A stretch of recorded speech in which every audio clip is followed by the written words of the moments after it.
Okay, so this recording really is made as an introduction to understanding what we can mean by the term mindfulness, what we can mean by practicing mindfulness. And it's made as the introduction to all the following sets of meditations. The first two sets are similar in the content.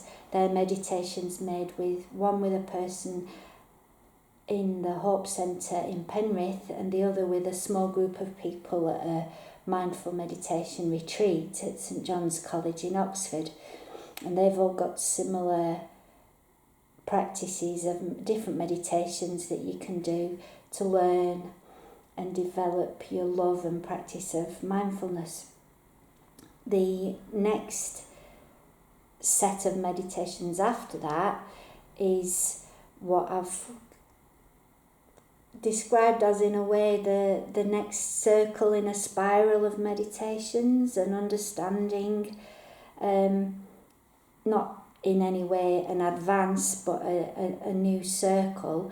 And those meditations are moving. If you imagine that we first of all are learning to be rather than do, as I'll explain in a moment, to be and accept rather than to strive to succeed. In the third set of meditations, the second circle in the spiral, we then go into practicing living the experience of one love in a mindful way. We're living an active experience without striving. We're mindfully doing and living an experience actively. But first we really need to learn about being. And what do I mean by that? So let's just look at what I could be meaning by these terms. And I think that a good way to understand mindfulness as a concept is when we use the phrase mind how you go, or childminder, or do you mind? Mind how you go. We don't say think how you go, we say mind, and we contain within that concept subtly the ideas of not just thinking and noticing about something, but also having an element of care and compassion in that awareness. So the mind how you go involves not just our brain, but also our heart and our gut instincts. It's a more general awareness and noticing with tenderness and kindness and care, which are all so important to genuine full mindfulness. To mind your life and mind in your being. And when we say being, the value of mindfulness is that we're moving away from what is so strongly accentuated and emphasized in our current civilization, which is to do, to strive to succeed and achieve and judge and value. And mindfulness is really balancing out that action, that behaviour, with a sense of being and accepting. It's not that we never need to strive and do and act. Of course we do in the real world.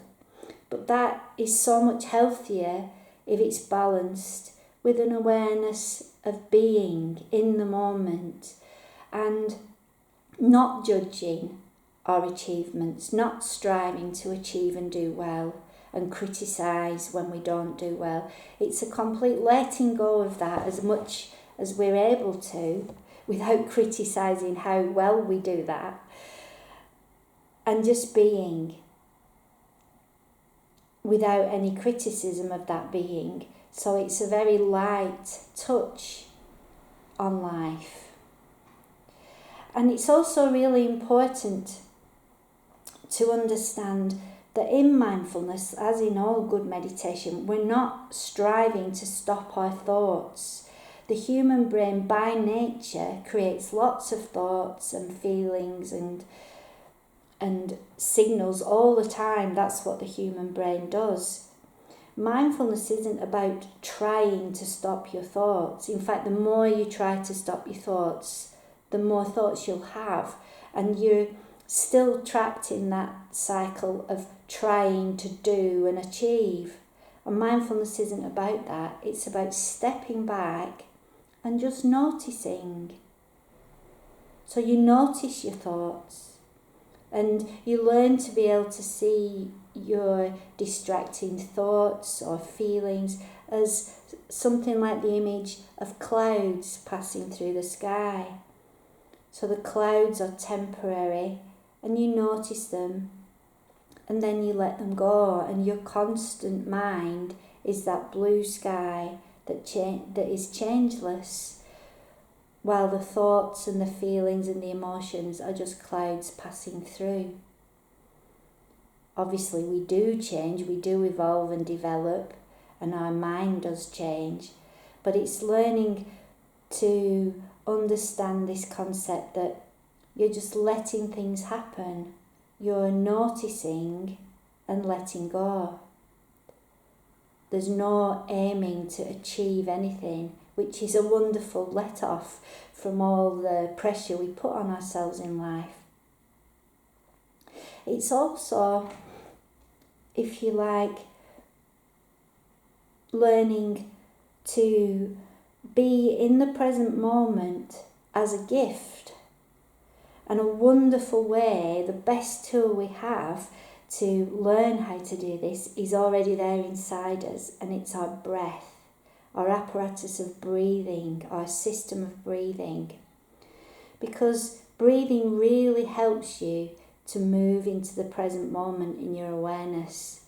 And that means that you're not living by being caught up in all your memories of the past, and you're not consciously concentrating on all your plans and worries for the future.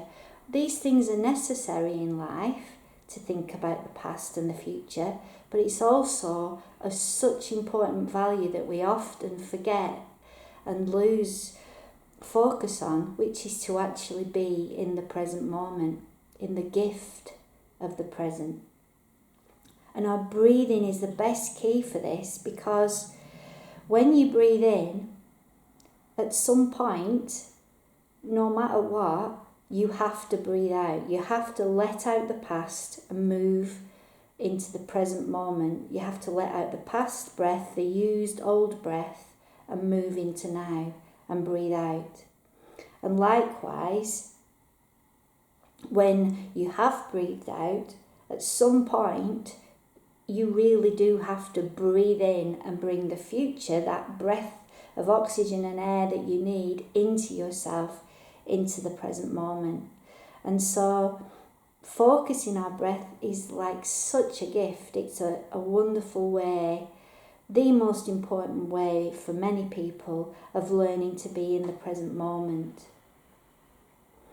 And being in the present moment is being mindful, without striving and pushing ourselves and criticizing ourselves when we don't achieve what we think of as perfect mindfulness.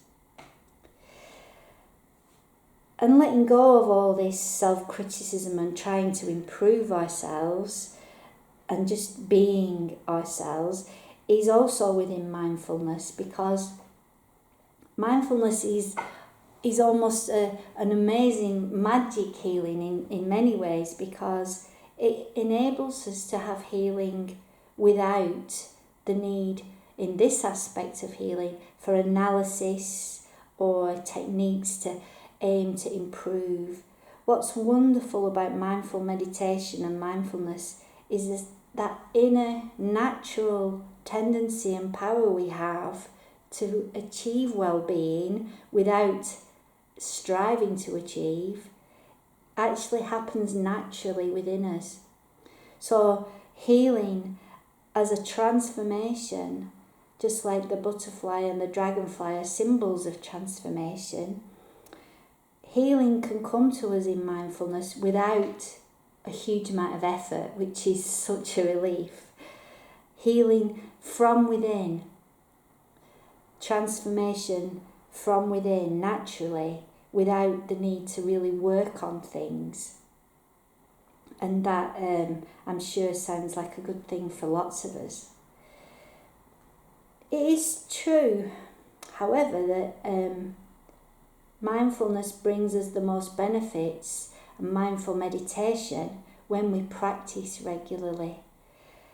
It is so true that the more we practice and are committed to a life that involves mindfulness and mindful meditation, the easier and simpler and more in tune within our very everyday life it becomes.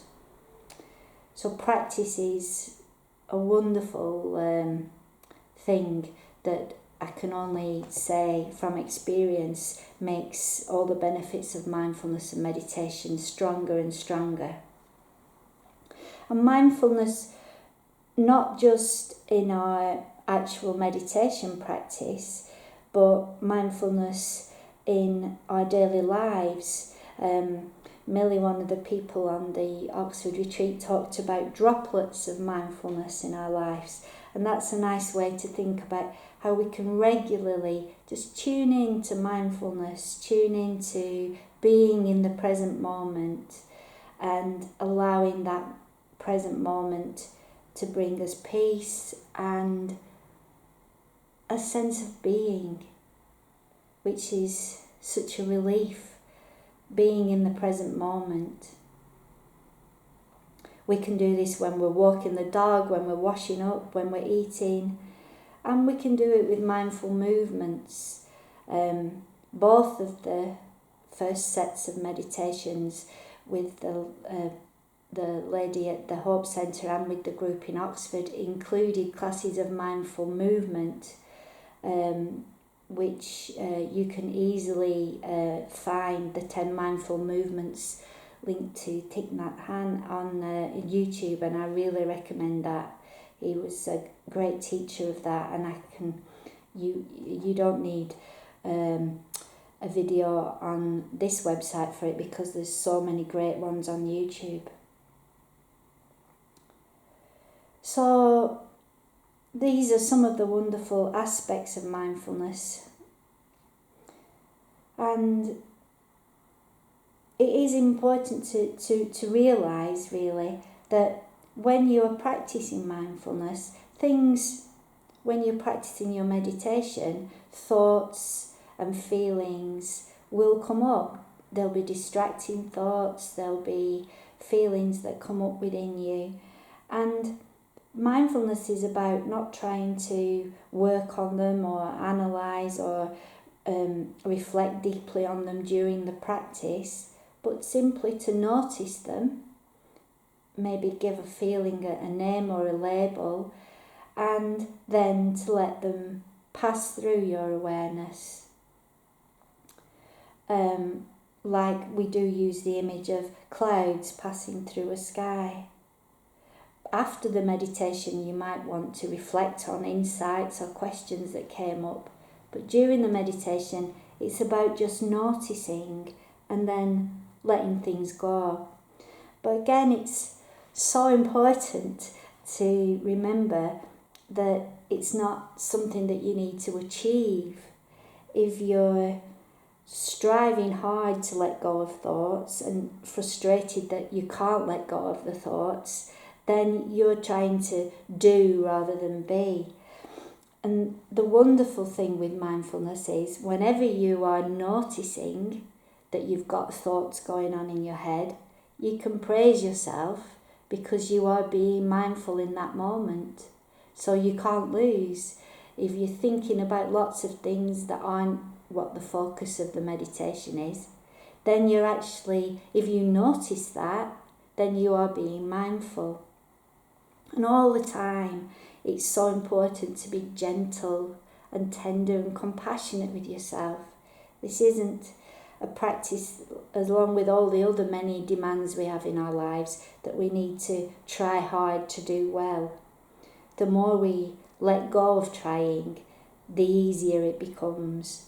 And if those thoughts or feelings are really hard to let go of, it's about being light and not trying too hard to let go, and to use the best tool that we will always have within us, which is to focus on the breath.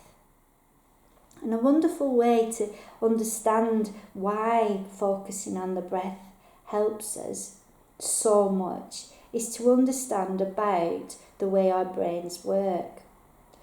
A good way of example of this is if I give you the words or the images of a dog and a bucket, you cannot focus on these two images in the same depth of focus as thoughts at the same time. And that's because your brain can only focus clearly on one thing at a time. That's how our brains work, unless we've got very unusual brains. So you can think of the word dog and the word bucket separately. You can maybe put them together and say dog bucket. If you're thinking of the images, you can see a dog and you can see a bucket separately, or you can put them very close together, or you can see a dog in a bucket. But your brain cannot think with the same clarity of focus on the dog and the bucket at the same time. It has to choose one thing to focus on with clear focus. Sometimes we can focus on one thing clearly and have something else in the background of our attention and awareness. So you could have background sound or background noise, or you could have a lesser focus, but you cannot focus clearly on two things or two thoughts at the same time. And therefore, which is wonderful, if you are focusing on your breath, if you're focusing on the in-breath and the out-breath, this means you're not focusing clearly on the distracting thought or feeling. You could have that very slightly more in the background of your attention while you're focusing clearly on your breath. But the more focus you give to your breathing, the less focus and attention you're giving to the distracting thought or feeling. And so just by focusing on your breath, you're able to let go of the other distraction. And that's just a wonderful thing. It means that the focus on the breath not only brings us into the moment now, but it enables us to let go of distractions that we want to let go of, simply by the fact that our brain is focusing clearly on something else. And so we can come into the moment now. And of course, you might then focus on the thoughts. And rather than criticizing yourself, you can praise yourself for noticing that, and then focus again on the breath. And then you can more easily imagine those thoughts as clouds passing through the sky, because they've lost that hold over your attention. And it's genuinely true that the more you practice mindful meditation, the more you practice mindfulness, the easier and easier it will become to focus on your breath and to let thoughts go, to notice feelings, notice physical feelings or emotional feelings, and then let them go and come back to your breath. Now that all sounds like a lot of descriptions and words and noise. And the wonderful thing about meditation is that in its best form, it involves silence. Silence that brings about an inner transformation. And I hope that you'll feel intrigued or curious enough to now follow the first 2 sets of meditations on learning different wonderful, enjoyable ways to be, such as imagining a lake within us, or being a mountain, or shining light within.